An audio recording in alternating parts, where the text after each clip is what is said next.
بسم الله والصلاة والسلام على رسول الله. اليوم جيتكم بوصفة بولي فارسي بالبطاطا في الفرن. أول حاجة نديروها هي نقبضو الدجاج تاعنا نديزوسيوه ومن بعد نخلطوه بالحلال بهذه الطريقة بحيث يرجع لنا شوية مستوي. ومن بعد نروح للبلا تاعي تاع الفول ندهنو بالزبدة، نحكم 2 حبات بصل نقطعهم دي غوندين نحطهم في البلا تاعي ومن بعد نزيد فوقهم 2 حبات طوماطيش متوسطين نحطهم في البلا ونزيد فوقهم البطاطا. ما ننساش الملح. البطاطا هذه نحطها في البلا بدون قلي. ثم نروحوا لافارس اللي راح نحشي بها البولي تاعي. نحطوا اول حاجه فيون داشي، نزيدوا فوقها فروماج بصل غابي ونزيدوا فوقها معدنوس فلفل الكحل والملح ونخلطوها مليح مليح بين يدينا. ومن بعد نروحوا للخليط اللي راح ندهن به البولي تاعي قبل ما نحشيه. اول حاجه ندير 3 مغارف زيت نحط عليها شويه فلفل كحل، شويه فلفل عكري، ونزيد توابل الدجاج، ونزيد شويه من الكيري، ونزيد معاهم الملح، ونزيد 2 فصوص ثوم بعد ما نربيهم ونخلط المكونات مع بعضهم حتى تحصل على هذا الخليط اللي راهو يبان في الصورة.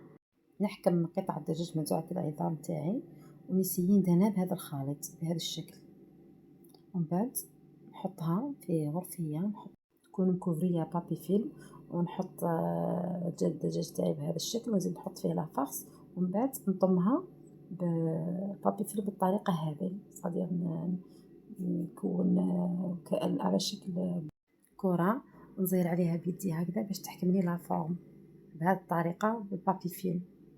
ومن بعد ننزع البابي فيلم تاعي بعد ما تكون تكونت الكرة هذه تاع الدجاج ونحطها نسيي نحط الخيط نحزمها بالخيط بحيث نستعمل 3 تاع الخيطان باش تشكل لي على شكل يقطين. بالطريقة هذه أنا سرعت الفيديو بحيث هذا هو الشكل النهائي اللي تحصلوا عليه. نحط البولي تاعي فوق البطاطا هذيك ندهنو بالخليط اللي دهنته به من الداخل قبل ما نحشيه. نحكم الغرفيه تاعي اللي كنت دايره فيها الخليط اللي دهنت به البولي فارسي، من بعد نضيفو نصف كأس ماء مع نصف مكعب جامبون خلط مليح ونفرغ هذاك الخليط نفرغوه فوق البطاطا تاعي والبلا تاعي اللي يدخل الفرن بالطريقه هذه. نحكم فصين ثوم نقطعهم بالشكل هذا فوق البطاطا تاعي، ومن بعد نجيب بابي كويسون نشمخو بالماء ونسيي نكوفري به البلا تاعي هذا اللي حيدخل الفرن. ومن بعد كي نكمل نزيد بابي الومنيوم من الفوق. انا المقطع تحذف لي من الفيديو اعتذر. ثم ندخلو للفرن يكون مسخن ديجا من قبل ب15 دقيقه على درجه حراره 200 درجه لمده ساعه ونصف.